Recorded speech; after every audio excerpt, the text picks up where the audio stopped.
इदम श्री सद्गुरुवे नमः। जन्म शताब्दी पुस्तक माला 90। कर्मकांड नहीं, भावना प्रधान, डे 6। परम पूज्य गुरुदेव, वंदे मां की दिव्य प्रेम ऊर्जा और उनका अतिशय स्नेह, इतना स्नेह जिसको एक्सप्लेन नहीं किया जा सकता शब्दों में। कल एक भाव धारणा मिली कि ऐसा सोचे कि हम गुरुदेव की गोदी में हैं और माँ अपने स्नेह अमृत से हमको स्नान करा रही है। और क्यों स्नान करा रही है? माँ कह रही है कि अब सब कुछ ठीक हो जाएगा, अब तुम्हें सच्चाई समझ में आ जाएगी। और उसी क्रम में गुरुदेव ने हमें जीवात्मा का और भगवान का सानिध्य कैसे प्राप्त हो, दो मिलते हैं तो तीसरे का निर्माण क्या और किस तरह होता है, ये समझाया। गुरुदेव ने बताया कि जीवात्मा विचार परक है, भाव परक है और संवेदना परक है, और भगवान भी ऐसे ही है। लेकिन हमारा क्या हो रहा है, अलाइनमेंट नहीं हो पा रहा। हमारा अगर अलाइनमेंट हो जाए उस ईश्वरीय सत्ता के साथ तो सारी समस्याएं खत्म हो जाएंगी। अभी हमारे अलाइनमेंट में क्या प्रॉब्लम है? हम लोग मानव देह में हैं, हम भाव कुछ करते हैं, विचार कुछ और करते हैं और कर्म कुछ और कर रहे होते हैं। हमारे तीनों काम अलाइनमेंट में नहीं होते। आइडली जब आध्यात्मिक ऊर्जा समझ में आती है, ध्यान का अर्थ क्या है? ध्यान का अर्थ है जो काम जिस क्षण कर रहे हो उसे पूरी तन्मयता से, एकाग्रता से, कंसंट्रेशन से करो। अपने आप को उस काम में पूरी तरह इन्वेस्ट कर दो। अगर मैं चाय भी बना रही हूँ एक कप, तो ऐसा होना चाहिए कि मेरे हृदय भाव को पता होना चाहिए कि चाय बन रही है और उसमें प्राण डालूं। फिर मैं ये ना, उस चाय के बारे में उस समय कोई नेगेटिव थिंकिंग नहीं होनी चाहिए। या तो विचारना और बुद्धि विवेक से पहले ये डिसाइड कर लिया जाए कि चाय अच्छी चीज नहीं होती, इसको नहीं पीना है। लेकिन अगर चाय पीने तक पहुंच गए, ये सच्चाई जानते हुए भी कि चाय अच्छी चीज नहीं होती, पहुंच गए, तो अपने को क्या करना है? अब अपने को ये सोचना है कि इसमें भी पंचतत्व है। तो पहले भाव से चीनी के लिए, चाय पत्ती के लिए, इनडायरेक्टली पृथ्वी माँ के लिए, धन धान्य के लिए आभार करें। ठीक है, विवेक से कहें कि it is okay, accept yourself. अपने आप को एक्सेप्ट करें कि it is okay to have 1 cup tea. पी लिया तो क्या हो गया? क्योंकि अभी मन को समझ नहीं आ रहा, धीरे धीरे मन को बांधेंगे। साथ में अपने आप को ये भी समझाएंगे कि धीरे धीरे कम करेंगे। उसके बाद भावना जुड़ी। उसके बाद जब चाय को देखें तो सोचे कि ये अब हमारे अंदर जाएगी तो हम इसकी दिव्यता को ही ग्रहण करेंगे। इसमें भी कुछ दिव्यता है, और है दिव्यता। बहुत सर्दी हो रही हो तो अदरक वाली चाय पी लो तो फायदा होने लग जाता है। बहुत ज्यादा तबीयत खराब हो, सिर में दर्द हो, तो आधी कप चाय से लाभ हो जाता है। और चाय में दिव्यता है, यूनिवर्स की एक एनर्जी बन गई है। किसी गरीब के घर कुछ भी ना हो, 1 कप चाय पिलाने का हिसाब हमेशा होता है। तो चाय कोई ऐसी चीज नहीं है जिसको केवल नेगेटिव ही बोला जाए। हमें हर चीज की पॉजिटिविटी को ढूंढना है, तभी उसे ग्रहण करने का कोई पॉइंट है। ये एक बहुत साधारण उदाहरण से अलाइनमेंट को समझने का प्रयास कर रहे हैं हम। गुरुदेव हमें अलाइनमेंट समझा रहे हैं। अब जब विचार पॉजिटिव हो गया तो ये ध्यान ही तो सद गया, ये ध्यान हो गया। और इस ध्यान के अनुसार जब चाय ग्रहण कर रहे हैं, चाय पी रहे हैं, तो बैठकर सुकून से, शांति से चाय पिए। चाय पीते हुए ऐसा ना हो कि चाय पे चर्चा, चाय पे चुस्की और चाय पे गप्पे, और उन गप्पों पे क्या बुराई भलाई, इसके सिवा कुछ नहीं। हमने अपने आप से पूछें, अगर हम चाय पीने बैठ गए अपने परिवार के साथ, किसी के साथ, फिर अपने आप से ये पूछे, विचार करके पूछे कि हमने ये चाय क्या साथ में बैठकर बुराई भलाई करने के लिए बनाई थी? हमारे अंदर वो इमोशन क्या था विच सेड चल 1 कप चाय पी लेते हैं? वो अंदर घटना क्या घटित हुई थी? हम लोगों को आदत पड़ गई है, हमें पता ही नहीं कि हम क्या खा रहे हैं, क्यों खा रहे हैं, किस दिशा जा रहे हैं, क्यों जा रहे हैं। We are not aligned within our self. अब अगर चाय थकान के लिए पी थी, अब अपने भीतर उस समय गहरा जाना पड़ेगा। मुझे देखना पड़ेगा व्हाई दैट 1 कप चाय फीलिंग ट्रिगर्ड आउट, क्यों आई थी इस समय? उस समय क्या कोई थकान थी? तो मैंने थकान को दूर करने के लिए चाय बनाई थी। तो अब चाय जब हाथ में आ गई तो मैं उस भावना पे वापस क्यों ना जाऊं? क्यों मैं वहां ना जाऊं जहां थकान की फीलिंग थी, और फिर इस चाय को पीते हुए कहूं अब मुझे रिलैक्स होना है। और इसको करते हुए पता चल जाएगा कि चाय से थकान दूर नहीं होती। थकान तो प्राणायाम, ध्यान करने से, आराम करने से, लेटने से दूर होती है। थकान का कारण हट जाए तो थकान दूर होती है। थकान मानसिक थी, भावनात्मक थी कि शारीरिक थी, उसके अनुसार थकान दूर होती है। और जब ये मेरी भावनाओं को समझ में आएगा तो चाय अपने आप छूट जाएगी, छोड़नी नहीं पड़ेगी, छूट जाएगी। लेकिन अभी हम कोशिश तो करते हैं। गुरुदेव ने लिखा है चाय जहर समान है, इसको छोड़ेंगे, इसको छोड़ेंगे, पर छोड़ें कैसे? अलाइनमेंट ही नहीं पता, इतनी गाड़ी गड़बड़ हुई हुई है, सिस्टम ही नहीं है। छोड़ना है ना तो जड़ पर जाना पड़ेगा, जड़ को देखना पड़ेगा, जड़ के साथ खेलना पड़ेगा, तभी हो पाएगा। तो आज गुरुदेव हमें वही अलाइनमेंट समझा रहे हैं, वही बात समझा रहे हैं। अब यही क्रम हमें आगे लेकर चलना है। ये तो एक चाय का उदाहरण था, लेकिन हमको अपनी हर क्रिया को, गुरुदेव ने कहा क्रिया और भावना का समन्वय कीजिए। इसी टॉपिक को तो उठा रहे हैं गुरुदेव कि भावना प्रधान, कर्म प्रधान नहीं। पूरा टॉपिक उठाया, क्रिया और भावना का समन्वय। ये एक छोटा सा एग्जाम्पल था जहाँ क्रिया थी चाय पीना और भावना पता ही नहीं थी। लेकिन जब क्रिया और भावना का समन्वय होगा तो हमें सही दिशा मिलेगी, सही रास्ता मिलेगा, हमारे संकल्प बल बढ़ जाएंगे, आत्मशक्ति का जागरण हो जाएगा और ऑटोमेटिकली जो नहीं होने योग्य है वो नहीं होगा। पर ये अलाइनमेंट अपने तीनों शरीरों का मिलाने की आवश्यकता है और जैसे जैसे एक एक चीज उठाकर करना चाहिए। देखिए, जब इस देह ने अभ्यास किया तो बहुत मल्टीपल चीजें नहीं उठाई। जैसे गुरुदेव ने समझाया, एक छोटी सी आदत, अच्छा सुबह जल्दी उठना है तो ये जानना है मुझे जल्दी क्यों उठना है, वाई आई वॉन्ट टू। अच्छा प्राणायाम करना है, क्यों करना है, आज बाहर खाना खाने जाने का मन है, क्यों मन है, अंदर क्या हो रहा है। पिछले 15-20 साल से एक एक भावना को देखा, ये कहाँ से जन्म रही है, फिर ये किस दिशा में जा रही है, परम पूज्य गुरुदेव के वैल्यूज और प्रिंसिपल्स क्या है, ऋषियों और संतों ने क्या कहा है। अब ये भावना प्रवर्त मन की है, वृत्तियों से बनी हुई है या ये आध्यात्मिक मन से आई है, ये प्रकाश आया कहाँ से है, इसको जानना पड़ेगा, समझना पड़ेगा। देखो, खरपतवार बार बार उग जाती है, बार बार, अगर उसको जड़ से अमूल चूल ना हटाया जाए तो कई बार हम हठ योग के माध्यम से, हम अभ्यास प्रयास के माध्यम से अपने भीतर जो अनावश्यक तत्व हैं उनको हटा लेते हैं, लेकिन वो जड़ में रह जाते हैं, सुप्त संस्कार बनकर रह जाते हैं। फॉर एग्जाम्पल, मैंने कठोर नियम अनुशासन पाले और उन कठोर नियम अनुशासनों से कोई एक ऐसी चीज छोड़ दी, कोई एक ऐसा व्यसन छोड़ दिया जो छोड़ दिया, ठीक है, लेकिन 5 साल हो गए छोड़े हुए, लेकिन अभी हमने जड़ से नहीं छोड़ा, वो उसका बीज अंदर पड़ा है। तो हमें बार बार अपने आप को बताना पड़ता है, ये पहले बहुत पसंद था, अब तो हमने छोड़ दिया। अगर हम ये कह रहे हैं कि पसंद था और छोड़ दिया तो वो छूटा ही नहीं। चीजें छूट जाती हैं, छोड़नी नहीं पड़ती। ध्यान से प्यार हो जाएगा, प्राणायाम से प्यार हो जाएगा, करना नहीं पड़ेगा। अगर करना पड़े की एनर्जी है ना तो समझ लो वो मैनिफेस्ट ही नहीं हुआ ठीक से, और उसके लिए ये 3 शरीरों का अलाइनमेंट बहुत आवश्यक है। और वहीं गुरुदेव ये कह रहे हैं कि आप भगवान की भावना से अपनी भावना और विचारना मिला लीजिए। गुरुदेव कह रहे हैं, जब तक आप मैटर से मैटर को पकड़ने की कोशिश करेंगे उस दिन तक अज्ञान में भटकने वाले लोगों में भी मैं आपका नाम भी लिखा जा सकता है। रुपया भी मैटर है, पैसा, महालक्ष्मी की बात नहीं कर रहे, श्री की बात नहीं कर रहे। और इस पैसे से हम क्या खरीद रहे हैं, पैसे से मैटर, पैसे से मोबाइल, पैसे से लैपटॉप, पैसे से ऐश्वर्य, शानो शौकत, कुछ कुछ चीजें। पैसे से जरूरत भी आती है, पर नीड और ग्रीड का अंतर पता है क्या? सेल का मैसेज आया और ब्रेन ने कहा सेल लगी है चले जाओ, ये पता है अलमारी में कितने जोड़ी कपड़े पहले से हैं, आवश्यकता क्या है, रिक्वायरमेंट कितनी है, पता ही नहीं।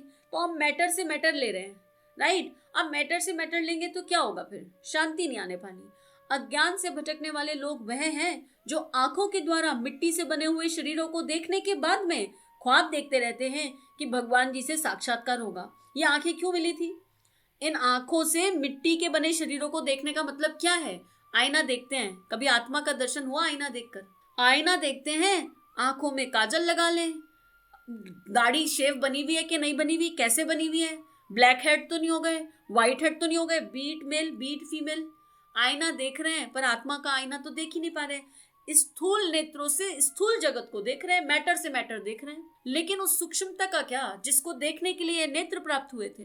इन नेत्रों में अपने इष्ट को बसा लो, इन नेत्रों में अपने इष्ट को संभालो, ये नेत्र ही इष्ट बन जाए और फिर देखो जगत के पार जाकर। वो दिखेगा जो गुरुदेव ने देख लिया, वो दिखेगा जो स्वामी विवेकानंद ने देख लिया, वो दिखेगा जो भगत सिंह ने देख लिया, वो दिखेगा जो तुलसीदास जी ने देख लिया।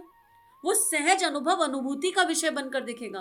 और फिर कैसे भगवान से प्यार नहीं होगा? अपने आप हो जाएगा, ऑटोमेटिकली हो जाएगा। लेकिन इस परिवर्तन को, इससे बाहर आना पड़ेगा। मैं तुम्हें देखूं, तुम मुझे देखो और हम एक दूसरे को देह में देखें तो देह से ही प्यार होगा। हम लोगों को एक दूसरे का हाथ पकड़कर उस परम सत्ता की ओर जाना है। एक दूसरे का हाथ पकड़ना है, समूह की शक्ति है, कार्मिक बैलेंस होते हैं, प्रारब्ध कट जाते हैं, जो भी हमारे आसपास लोग हैं उन सबका साथ लेकर। लेकिन किसी की खुशियों की चाबी मेरे पास नहीं है। I can do my best, मुझे अपना कर्तव्य कर्म करना है, फर्ज निभाना है, एवरीथिंग। लेकिन मैंने अपना कर्तव्य पूरी शिद्दत से निभाया, पूरे दिल से निभाया, प्रेम करुणा संवेदना के साथ निभाया, एक एक काम अच्छे से किया जो मुझे समझ में आया, जितनी शक्तियां मेरे पास थी। फिर भी सामने वाले को पसंद नहीं आया, तो उस सामने वाले के ऊपर है, उसको अपनी वृत्ति पर काम करना पड़ेगा। हाँ, लेकिन मुझे बुरा भला नहीं लगना चाहिए। अरे तुम्हारे लिए तो कुछ भी कर लो, इतने मन से तो किया था, तुमको फिर भी पसंद नहीं आया, तो इसका मतलब हमने अपने लिए किया ही नहीं था, अपनी आत्मा के प्रकाश के लिए कुछ किया ही नहीं था। अभी तो हम सामने वाले की तीमारदारी में लगे हुए थे। अपनी आत्मा को जान नहीं पा रहे हैं तो आत्म साक्षात्कार कैसे होगा? इन आंखों से आत्म साक्षात्कार हो सकता है। मीरा ने गिरधर को देखा है। सोचो ना, मैं मीरा ने कैसे देखा होगा? मैं तो कई बार चिंतन करती हूँ, क्या माँ मीरा की भाव दशा रही होगी, उनके हृदय में क्या घटित हुआ होगा कि नेत्रों में गिरधर है। क्या सूरदास के साथ हुआ होगा कि कुछ देख नहीं सकते, अंधे हैं, और कृष्ण का दर्शन कर सकते हैं। और फिर वो जो पल था जब भगवान श्री कृष्ण के खुले नेत्र से दर्शन हुए और भगवान ने कहा क्या मांगना है? भगवान ये आंखें ले लो, इन्होंने तुम्हारा दर्शन कर लिया, अभी इन्हें कुछ और देखने की इच्छा नहीं रही। समझ ही नहीं आता वो क्या अवस्था रही होगी। तो गुरुदेव ये कह रहे हैं, अगर मिट्टी के शरीरों को यानी देह भाव में जीवन जियोगे, देह भाव में रहोगे, लोगों के लिए धारणा करते रहोगे, पर चिंतन करते रहोगे, जजमेंट करते रहोगे, किसने क्या गलत किया, किसने क्या सही किया, ये ऐसे होना चाहिए, वो वैसे होना चाहिए, इसी में उलझे रहोगे तो कभी ईश्वर से साक्षात्कार नहीं हो पाएगा। साहब, फिर कैसे भगवान जी साक्षात्कार चाहते हैं? हम तो ऐसे रामचंद्र जी का साक्षात्कार चाहते हैं जो तीर कमान लेकर घूमते हो। अच्छा, तो शरीर किस चीज से बना हुआ है जो आप देखना चाहते हो? साहब, शरीर तो आखिर शरीर ही है जो मिट्टी पानी का बनता है। तो आप मिट्टी पानी के रामचंद्र जी को देखना चाहते हो? हाँ साहब, हम मिट्टी पानी के रामचंद्र जी को देखना चाहते हैं। और किसको देखना चाहते हो? तीर कमान वाले को देखना चाहते हैं। तीर कमान किसका बनता है? बांस का बनता है। बांस का तीर कमान धारण करने वाले, मोर मुकुट पहनने वाले, हाड़ मांस का शरीर धारण करने वाले भगवान को आप देखना चाहते हैं। आप उन्हें किससे देखना चाहते हैं? आंख से देखना चाहते हैं। आंख किस चीज की बनी है? चमड़े की बनी हुई है, मांस की बनी हुई है। तो आप मांस से मांस को देखना चाहते हैं, यही मतलब है ना आपका। आप मटेरियल से मटेरियल को देखना चाहते हैं। अब देखो कितना डिटेल करके गुरुदेव ने इसको एक्सप्लेन कर दिया। और कभी कभी सोचती हूँ, अरे भगवान को देख लिया तो उससे क्या मिलेगा, क्या मिल जाएगा? चलो, अखियां हरि दर्शन की प्यासी, भैया ठीक है प्यासी, आ गए भगवान सामने, अब क्या करें? क्या करें भगवान से? क्या करें? भगवान सामने आ जाएंगे, हमारी स्थिति इतनी खराब है, उनको लिस्ट पकड़ाएंगे। भगवान सामने आने का आनंद होगा कि नहीं होगा पता नहीं। अरे भगवान मिल गए, भगवान मेरे बच्चे का ऐसा काम, मेरे पति का ऐसा काम, मेरा ऐसा काम, ये रुक गया, वो रुक गया, जाने क्या क्या क्या क्या क्या क्या क्या क्या। हम भगवान को लिस्ट पकड़ाएंगे। हम उस पल को जी ही नहीं पाएंगे कि भगवान सामने आ गए। अब तो कुछ ना मांगने के लिए रह गया, ना कुछ कहने के लिए रह गया।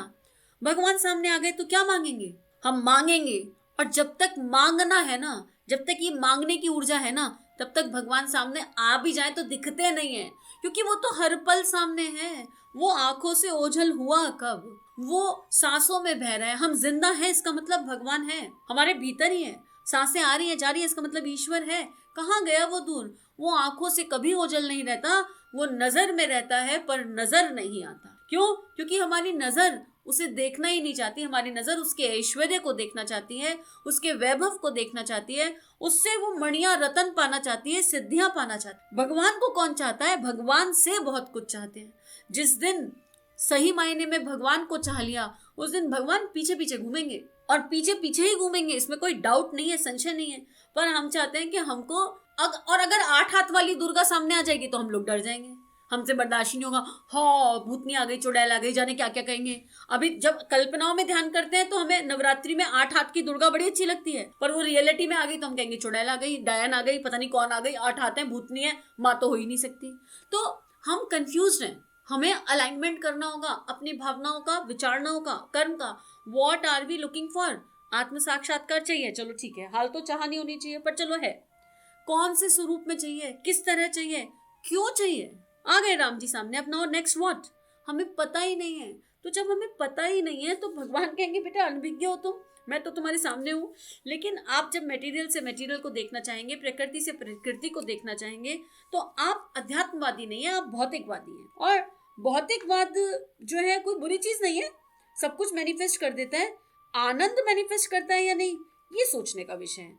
प्रसन्नता मैनिफेस्ट करता है कि नहीं, ये सोचने का विषय है। क्योंकि भौतिकवाद हमें रुपया, पैसा, नाम, शोहरत, इज्जत बहुत कुछ दे सकता है, लेकिन सब टेम्परेरी होगा, परमानेंट नहीं होगा। एक भी चीज परमानेंट नहीं होगी। तो आइए आज इस पर चिंतन करें, मनन करें, विचार करें कि गुरुदेव हमें क्या समझाना चाहते हैं। गुरुदेव हमें उस दिव्यता की ओर लेकर जाना चाहते हैं जहाँ ईश्वर से संबंध है। सहज ईश्वर से संबंध जुड़ सकता है और ईश्वर से संवाद जो है सहज संभव है, उस दिशा में गुरुदेव हमें लेकर जाना चाहते हैं। हम लोग मिलकर गुरुदेव की इस लेखनी को गहरा जुड़ते हैं, इससे गहरा समझते हैं और एक्शन प्लान बनाते हैं। 1-2 होमवर्क हम लोगों ने करके देखे होंगे। अब तीसरा होमवर्क ये हो जाता है कि एक एक क्रिया के पीछे का एक्शन देखिए, भावना देखिए, इंटेंशन देखिए, और फिर जब जिस इंटेंशन से वो क्रिया कर रहे हैं क्या आउटपुट उसी हिसाब से आ रहा है ये देखिए। जैसे चाय का एग्जाम्पल था, ये एक चाय का था। हम मल्टीपल एग्जाम्पल्स को अपनी लाइफ में फिक्स कर सकते हैं और अंडरस्टैंड कर सकते हैं हमारे अंदर क्या हो रहा है। मित्रों, जब तक हम ये नहीं जानेंगे कि हमारे भीतर क्या हो रहा है ना, तब तक हम भगवान को नहीं पहचान सकते कि भगवान का सही स्वरूप क्या है। इतना ही अनुभव में आया अभी तक, और आगे तो गुरु कृपा केवलम। इदम श्री सद्गुरुवे नमः। सभी अपना ध्यान रखिए और नियमित ध्यान करते रहिए। 21वीं सदी उज्जवल भविष्य, जन जन में देवत्व का जागरण, आत्म सुधार समाज की सबसे बड़ी सेवा, अपना दीपक आप बनो। जी हाँ, ये सारी बातें हमें सिखाई आचार्य पंडित श्री राम शर्मा ने। परम पूज्य गुरुदेव की लेखनी ने इस जीवन को एक नई राह दी, आनंद दिया, और अब उनकी लेखनी को जन जन तक ले जाना यही मात्र एक उद्देश्य है। इसमें आपकी सहायता की आवश्यकता। आइए इस लेखनी को विश्वव्यापी बनाएं, जन जन तक इसको लेकर जाएं। चैनल को लाइक कीजिए, सब्सक्राइब कीजिए और सभी से शेयर कीजिए। इदम श्री सद्गुरुवे नमः।